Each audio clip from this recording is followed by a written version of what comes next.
Oi, gente! Boa noite a todos. Estou aqui de novo, né, para corrigir, comentar um pouquinho, né, do segundo dia da primeira fase aí do vestibular da Unicamp. A primeira coisa que eu queria dizer é que eu adorei esse formato de prova. Eu achei muito mais leve para os alunos, né? São poucas questões, né? Não é pesado. Quem gosta de fazer prova com calma, aliás, né? Acho que a prova deve ser feita com calma, né? Com bastante tempo aí olhando, pensando as questões. Então, eu gostei bastante desse modelo, né? O vestibular da Unicamp, de novo, né? Traz bastante coisa atual aí. Tem tema tem música dos Racionais, tocou no assunto da pandemia, falou um pouquinho de política, de atualidades, né, dentre elas a questão da violência contra mulheres, ecologia, que é um tema super atual, né, que sempre aparece. Apareceu também ciclos biogeoquímicos, né? Embora a questão era mais de química do que propriamente de biologia ou de geografia, né, é bastante interessante ver essa interdisciplinaridade aparecendo com grande intensidade, né? Tem questões ali sobre a eleição dos Estados Unidos, enfim, eu gostei bastante da prova desse ano. Vamos lá. Então eu peguei aqui a versão Q e Z. Tá? E aí vamos por questões. Começa aqui, né, a parte de linguagens, português e inglês.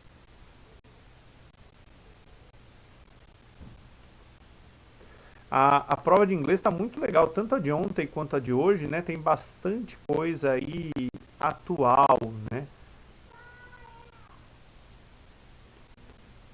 Eu achei bem legal essa imagem aqui sobre a questão da violência contra as mulheres.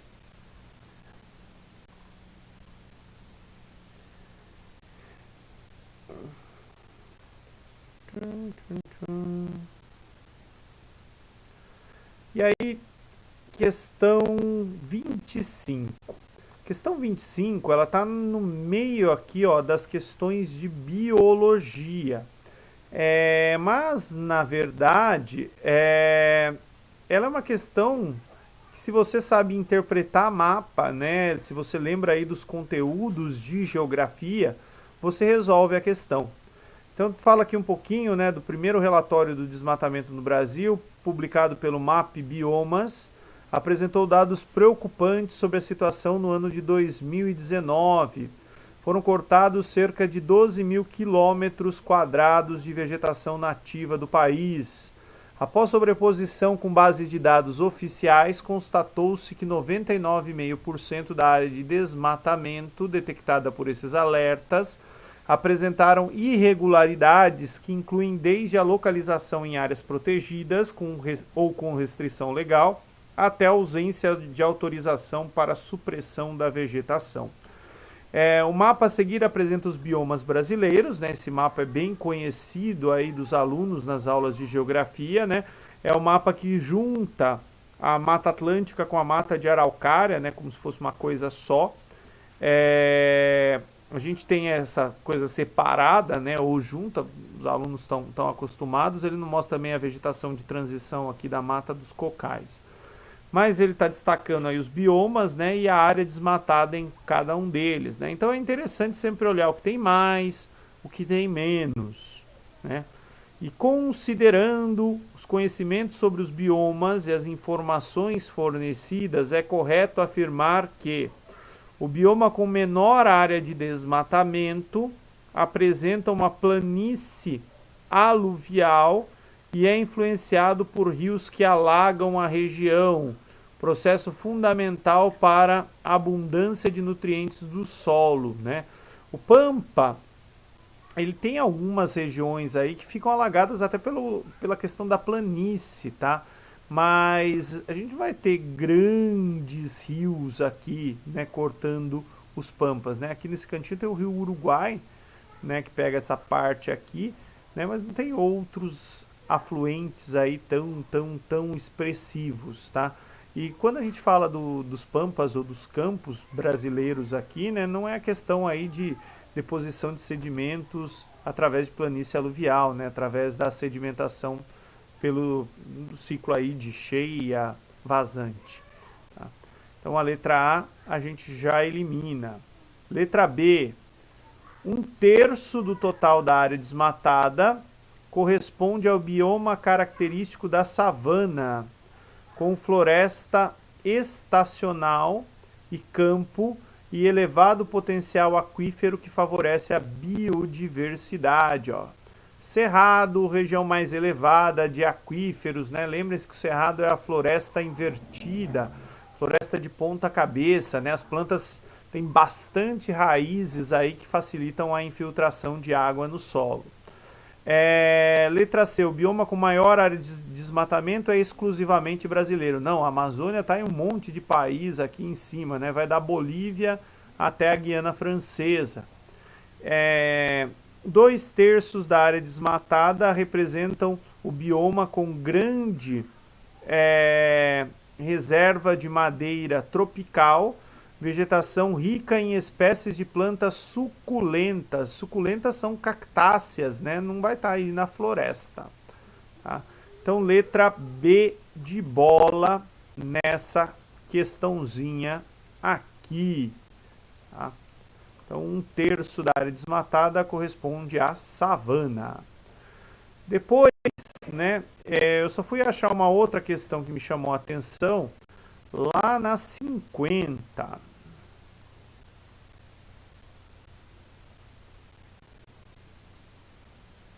Antes, ó.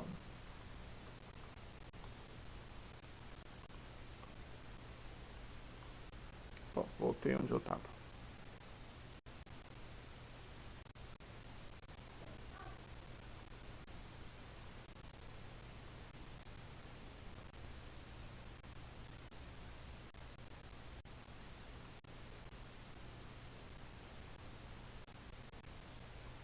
Aqui é 50, isso mesmo. Eu achei bem legal essa questão. Eu não sabia respondê-la, né? Mas eu fiquei bastante curioso, né? Com qual seria a resposta dela, né? Cientistas estimam que no momento da explosão, uma estrela supernova, dá aqui o nome e número dela, ela era de 50 a 100 vezes maior que a massa do Sol. E se o Sol tivesse a massa dessas supernovas, mantendo-se sua distância da Terra, né, o que aconteceria? Né, eu não saberia responder isso, está na prova de física aí, mas eu fiquei muito curioso por falar de translação, né, às vezes a gente fala disso, massa da Terra, né, eu consultei a resposta aí, consultei um amigo meu, professor de física, né, ele me explicou aqui que a letra A, né, a velocidade de translação da Terra em torno do Sol vai aumentar, né, e o período do ano terrestre diminuir, né, porque a massa vai aumentar, a força gravitacional talvez ela vai dar uma acelerada aí na translação, né, mas isso, meus conhecimentos de física, eles vão até aí. E aí a gente já vai saltar aqui, ó, para a questão 62.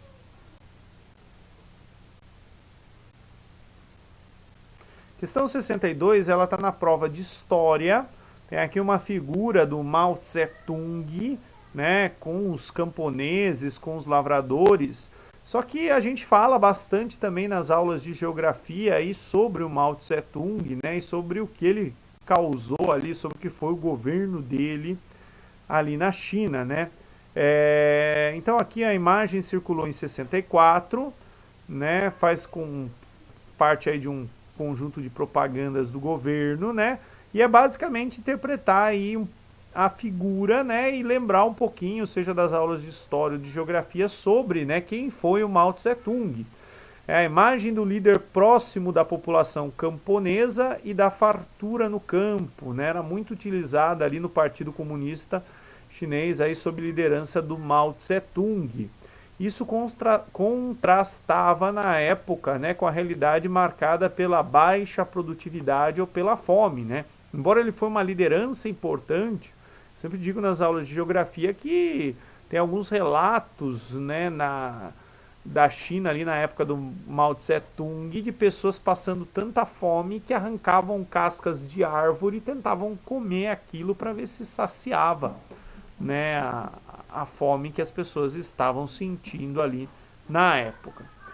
E aí, a partir da questão 65, é que a gente vai entrar, né, especificamente aí nos conteúdos de geografia. E fala um pouquinho da eleição presidencial dos Estados Unidos anterior, né, a de 2016, mas é bem legal para falar um pouco do sistema eleitoral dos Estados Unidos, né, que é essa loucura que a gente está vendo, né? Inclusive ontem e anteontem, né, circulou aí um monte de piadinha zoando ali um monte de coisa, mas a situação ali é bastante preocupante. De qualquer forma, né, ele está mostrando aqui, ó, onde o Donald Trump ganhou, né, onde está aqui cinza, onde a Hillary ganhou, que está mais escuro, né, cinza escuro, preto, não sei como vocês estão enxergando aí. Notem, né, que a Hillary, ela ganha, por exemplo, aqui Nova York, onde está Nova York, Boston, ela ganha aqui, ó, na costa oeste, na região nordeste dos Estados Unidos, então ela vai ganhar nas regiões mais populosas, né? Inclusive, ó, ela teve em número de votos absolutos, né, maior quantidade de pessoas que votaram nela do que o Trump, né? No entanto, por conta das características do sistema eleitoral dos Estados Unidos, né, o Trump ele consegue mais delegados, né, e portanto ele acaba vencendo porque ele vence em um número maior de estados, né? Então aqui tem um texto explicando um pouquinho aí sobre a eleição nos Estados Unidos, né, como funciona, e aí é só interpretar o mapa, né? Aqui questão 65, o primeiro colocado são os mais populosos. Não, né? Donald Trump não ganhou nos mais populosos. Segunda colocada são os mais populosos. Ela obteve grande concentração de votos no Golfo do México. Não, né? O povo aqui do Golfo do México votou a maioria no Trump. Essa, se eu não me engano, a letra C. Do primeiro colocado são os menos populosos e ele obteve maioria absoluta de votos no Golfo do México. Então, questão 65, letra C de cebola. Questão 66. O ano de 2008 assistiu ao início de uma crise capitalista, né? A crise ali imobiliária, que alguns bancos quebraram nos Estados Unidos, isso gerou uma das hipotecas, enfim, a bagunça que era lá o sistema de empréstimos nos Estados Unidos. Então, é uma crise similar em sua amplitude à Grande Depressão de 29, contudo, apesar de receber a mesma designação, essa crise capitalista prolongada difere no seu contexto mundial e em traços específicos daquela de 29, sobretudo pelo processo de financeirização que emergiu ao final do século XX e que permite intensas acumulações de capitais. Sobre essa crise capitalista financeirizada, é correto afirmar que, né, então ela não tem a ver com superprodução de bens manufaturados, tá? Também não foi produzida pela alta demanda de consumo em países pobres, né? Ela foi produto aí de especulações financeiras, né? Na época, nos Estados Unidos, o sujeito tinha uma casa, mas ele conseguia empréstimos de até 3 vezes o valor da casa, né? Dando a casa como garantia, ele podia pegar 3 empréstimos em lugares diferentes com a casa com garantia, né? Um dos exemplos. Mas tinha mais situações assim sui generis, né? E aí a hora que as pessoas começam a ficar desempregadas, elas deixam de pagar esses financiamentos, os bancos começam a quebrar e vem a bancarrota geral que leva todo mundo para o buraco. Então é a letra C. Tá? Não é a D, porque a D fala de procede de especulação financeira, mas isso não gerou excedentes na indústria de bens de capital. Tá? Questão 67. Tem um texto aqui, né? As cidades em que vivemos hoje são fechadas, de maneiras que refletem o que aconteceu no mundo da tecnologia. Na imensa explosão urbana que ocorre atualmente no sul global, China, Índia, Brasil, México, países da África Central, né, os países subdesenvolvidos, aí, os emergentes, grandes empresas das finanças e das construções estão padronizando a cidade. No momento que o avião aterrissa, talvez não possamos distinguir Pequim de Nova York, seja no norte ou no sul. O crescimento das cidades não gerou grandes experimentações na forma. O complexo comercial, o campus universitário, a torre residencial, erguida num recanto de um parque, não são formas favoráveis à experimentação, por serem autossuficientes e não abertas a influências e interações externas. E aí, ó, de acordo com a visão do autor, ou seja, leia o texto e interprete o texto, né? A gente pode afirmar que, né, o processo de urbanização é bastante diferenciado. Não, ele não está falando isso. Formas urbanas autossuficientes não homogeneizam as cidades. Pelo contrário, está falando que a cidade é tudo igual, né? Letra C. A cidade fechada deriva de sua instrumentalização para a eficácia, empobrecendo experiências e tornando o espaço habitado mais artificial. Essa, né? Aqui a letra D também não é, porque ela fala de despadronização, né? Então só interpretar texto, gente. Questão 68. Tem aqui um mapa sobre produção de cana-de-açúcar, né? Concentrada aqui, ó, principalmente no estado de São Paulo, do litoral nordeste, e produção de manga, né? Concentrada aqui ao longo do vale do Rio São Francisco, né? Principalmente aqui, ó. Esqueci o nome das cidadezinhas lá, tem até uma musiquinha. Petrolina e Juazeiro, né? Tem um forrozinho, né? Mais ou menos aqui onde está Petrolina, em Pernambuco, e Juazeiro na Bahia. E aí pergunta, né? Produção agrícola nacional para mercados internos e externo aparece como ponto fundamental para o PIB nacional. Sobre as culturas de cana-de-açúcar e manga, é correto afirmar que, né, ela está pouco concentrada espacialmente, a cana-de-açúcar? Não, né? A cana-de-açúcar, ela está bem... assim, ela não está bem dispersa, né? Vamos falar a verdade. Mas ela está mais dispersa, por exemplo, do que a plantação aí de manga, tá?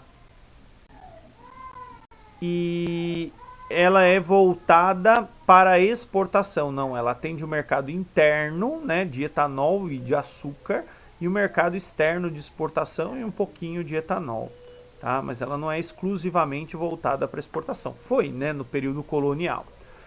Letra B. Manga é uma cultura permanente que tem importante produção em áreas irrigadas do Nordeste, né, ao longo do Vale do Rio São Francisco, tá? Então é letra B, tá? Letra C. Cana-de-açúcar é uma cultura temporária e permanente. Não, ela é temporária. Inteiramente voltada para o mercado interno. Não, a gente produz umas mangas bonitonas, elas vão de avião para vários lugares do mundo, tá? Então letra B de bola. Questão 69 tem essa figura aqui, né, mostrando as diferentes camadas da atmosfera e as variações de temperatura que vão acontecer em cada uma dessas camadas. Tem aqui alguns nomes, né, que eles são importantes, ó. Troposfera. Tropo, lembra de homem, né? é a camada aí que a gente vai ter, né, a presença aí do homem, né, ou dos impactos da existência do homem na atmosfera. Aqui, ó, ele mostra também um pouquinho, né, onde está o Monte Everest. Aqui na troposfera a gente vai ter a circulação de aviões. Eu até achei aqui uma figurinha, ó, mais legal aqui, ó. Então, ó, Terra aqui embaixo, né? Troposfera, essa segunda camada aqui, ó, até onde tem os aviões, né, de carga, estão lá em cima voando para economizar combustível, que tem menos resistência do ar, né? Então aqui embaixo é a camada mais densa da atmosfera, né, onde a pressão atmosférica é maior, né? O efeito estufa ele acontece aqui, a manutenção do calor. Né, na transição da troposfera para a estratosfera, né, já vai aparecer aqui a camada de ozônio, né, principalmente aqui na estratosfera, que vai proteger dos raios ultravioletas. Depois vem a mesosfera, onde parece ali onde chegam os balões climáticos, né?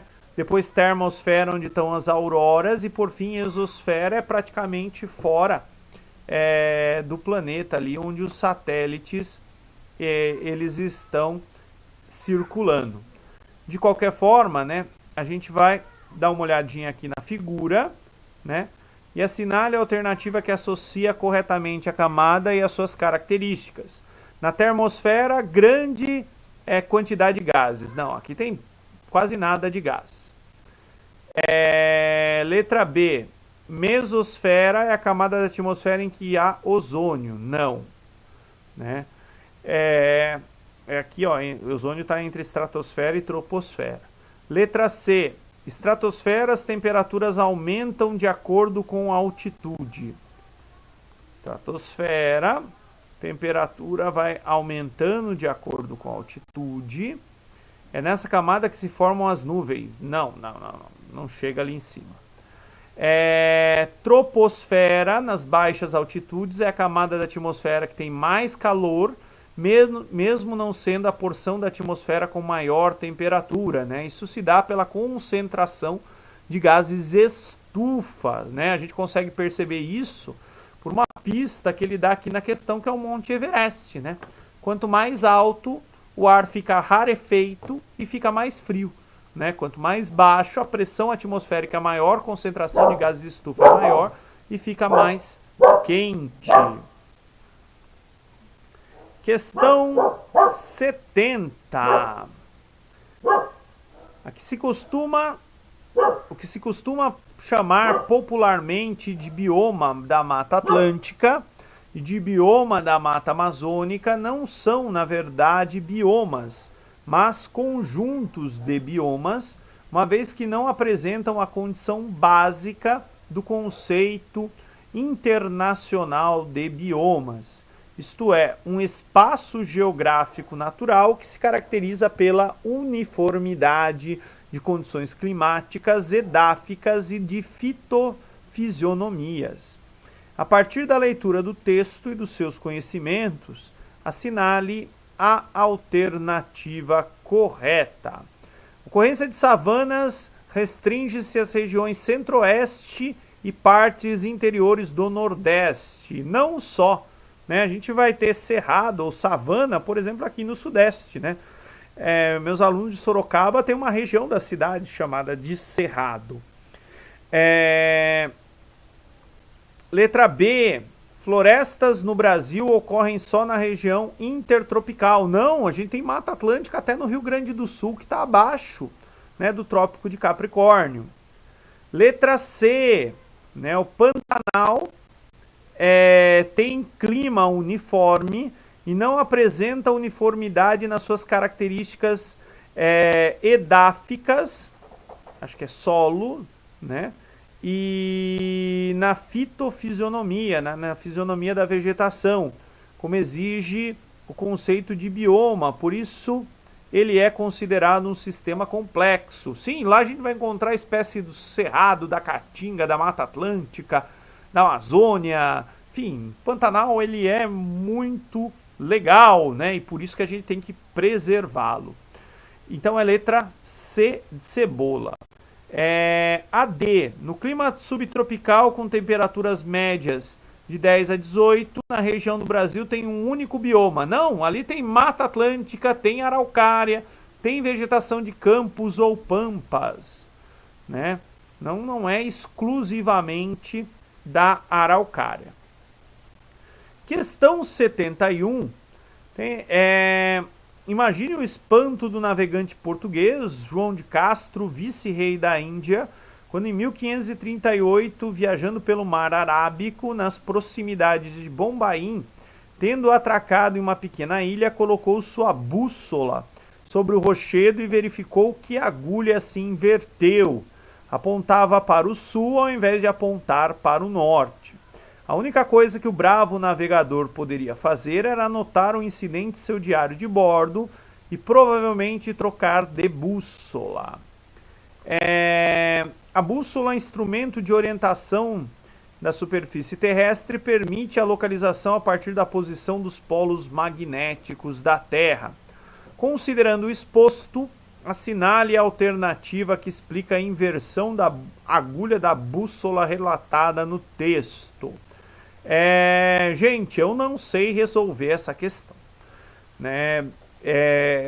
Quando eu fiz a prova, né, toda vez eu tento fazer a prova, né, antes de fuçar, de consultar aí, eu marquei meio que a contragosto, na ausência de uma que eu considerei melhor, a letra C, né? A bússola não é um mecanismo confiável, embora ela foi confiável por muito tempo. Eu não gostei desse absolutismo aí, dessa afirmação peremptória aqui, mas enfim, comparado ao GPS, né, obviamente a bússola ela não é tão precisa, né? Mas depois eu fui consultar aí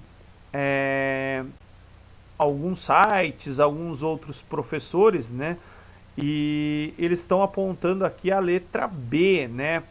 Que a agulha da bússola se inverteu, pois o rochedo foi formado em um momento que um dos polos magnéticos da Terra estavam invertidos. Como eu vi que tinha alguns lugares também que marcaram a C, depois marcaram a B, né? Enfim, por enquanto tá B aí, mas eu não sei. Essa questão mesmo, ela me deixou com muitas dúvidas aí, tá? E, por fim, questão 72, né? Ela está mais para sociologia do que para geografia, né? Mas é uma questão muito legal aí, né? Como justificar que somos uma humanidade se mais de 70% estão totalmente alienados do mínimo exercício do ser. A modernização jogou essa gente do campo e da floresta para viver em favelas e periferias, para virar mão de obra em centros urbanos.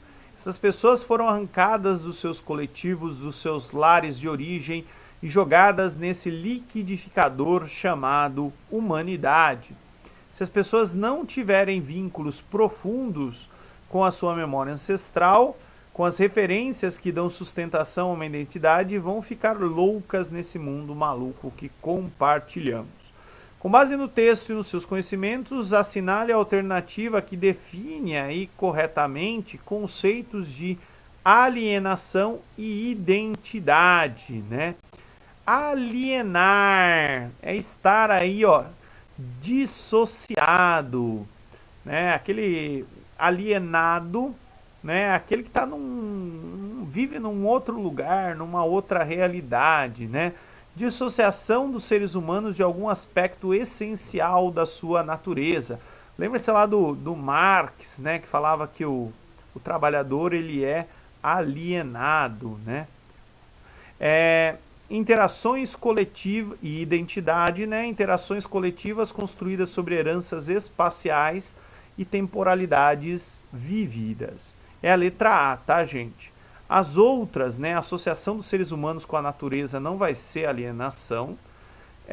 Falta de controle sobre processos sociais capitais para a vida das pessoas também não é alienação. Consciência e controle também não é alienação, né? Então, sobra aqui letra A. Então, vamos aguardar aí a questão 71. Essa eu não me comprometerei. Tá bom, gente? Muito obrigado pela atenção de todos. Tchau, tchau!